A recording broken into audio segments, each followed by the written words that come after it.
Olá, pessoal. Essa questão, ela caiu no Enem de 2017.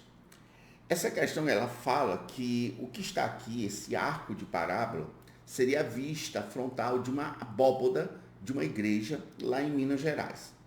E ele diz que essas medidas, o 4 metros, 5 metros, são medidas hipotéticas que ele forneceu só na intenção de facilitar os cálculos.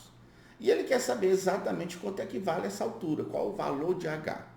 Então, como a questão diz que é uma parábola, o aluno sabe que trata-se de uma questão que ele vai ter que usar algum recurso sobre parábola, mas até então ele está sem saber como é que ele vai usar esses recursos. Então, o que eu digo para vocês é o seguinte: primeiro passo, você já sabe que isso aqui trata-se de uma função quadrática. Se é uma função quadrática, ela obrigatoriamente é da forma y igual a ax2 mais bx mais c. Então, para você responder qualquer pergunta, você tem que achar o A, o B e o C.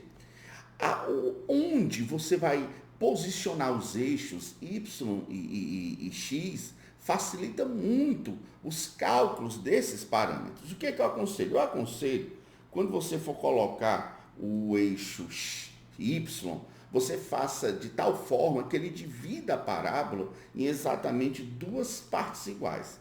Por exemplo, se você colocar o eixo Y aqui, você vai facilitar muito os seus cálculos e você me pergunta, por que, professor, que eu vou facilitar o cálculo?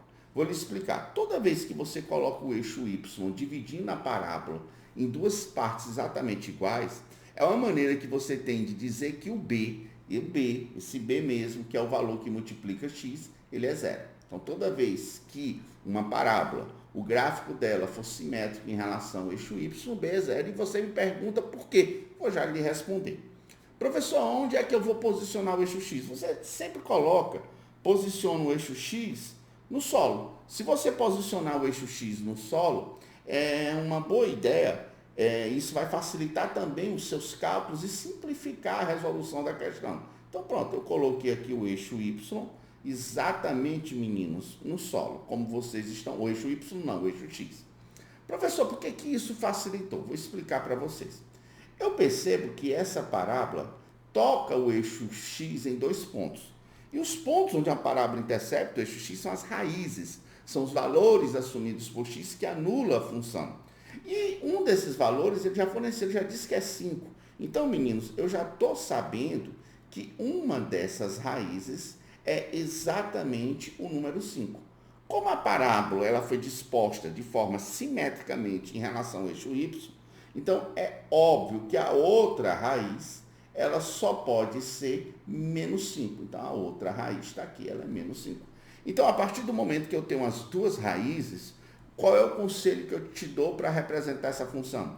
Ao invés de você falar que ela é y igual a x2 mais bx mais c, trazendo mais trabalho para a resolução, eu aconselho você a afirmar que a função é y igual a que multiplica x ao quadrado menos a soma das raízes vezes x mais o produto. Quem é que não viu essa expressão? Todo mundo sabe que esse S é a soma das raízes.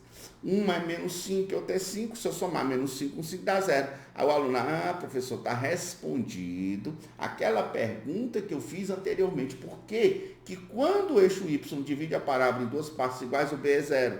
Porque quando ele faz isso, as raízes são simétricas. Ou seja, uma é o oposto da outra. E se eu somar um valor com o seu oposto, só pode dar 0. Então, a soma das raízes é 0, o B é 0. E esse B é o produto das raízes. Como um é menos 5 e outro é 5, menos 5 vezes 5 dá exatamente menos 25. Então, se eu fosse escrever essa função, como é que ela ficaria representada? Ela ficaria y é igual a que multiplica x ao quadrado menos a soma deu 0. Então, fica 0 vezes x. O produto de menos 5 por 5 é menos 25.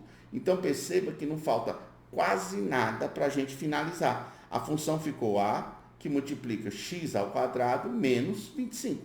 Professor, o que a questão quer saber? Olha aqui, está aqui, a questão quer saber essa altura. Agora, uma coisa interessante é que quando essa parábola toca o eixo y, o x é 0. E se esse x for 0, perceba, se esse x for 0, o valor assumido por y é c. Então, eu digo, pessoal, uma coisa interessante. que a ordenada do ponto em que a parábola intercepta o eixo y, isso fornece exatamente o C. Mas esse C coincide com quem, meninos? Com a altura. Então eu vi que nessa questão o C e a altura que ele pede é a mesma coisa. Então isso ajuda muito, porque eu sei que se eu quero achar esse C, bastava fazer essa distributiva, pegar o A e multiplicar por menos 25, eu já ia achar o C. Então, resumindo, para achar o C, eu preciso encontrar o A. E para encontrar o A, eu tenho que ter certeza de outro ponto que essa parábola passa. E essa certeza nós temos. Outro ponto que essa parábola passa é esse ponto que eu estou marcando aqui. Vamos denominar de ponto, sei lá, P1. Perceba que a abscissa desse ponto, que a distância dele ao eixo Y é 4, e a ordenada do ponto, que a distância dele ao eixo X é 3. Então, trata-se, meninos, de um ponto de coordenadas 4 e 3. Quando eu digo que eu tenho um ponto de coordenadas 4 e 3, eu estou querendo dizer que quando o x for 4, o y é 3.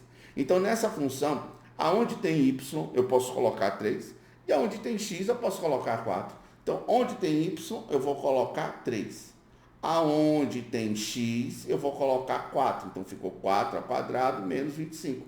Perceba que eu fiquei com a única expressão, e o único valor desconhecido dessa expressão é o a que eu quero achar. Então, vai ficar como a expressão? Vai ficar 3, que é igual a que multiplica 4 ao quadrado, 16. 16 menos 25. 16, meninos, menos 25 resulta em menos 9. Então, ficou menos 9 vezes a. Isso significa dizer que o a, que tanto eu quero, é exatamente igual a menos 1/3.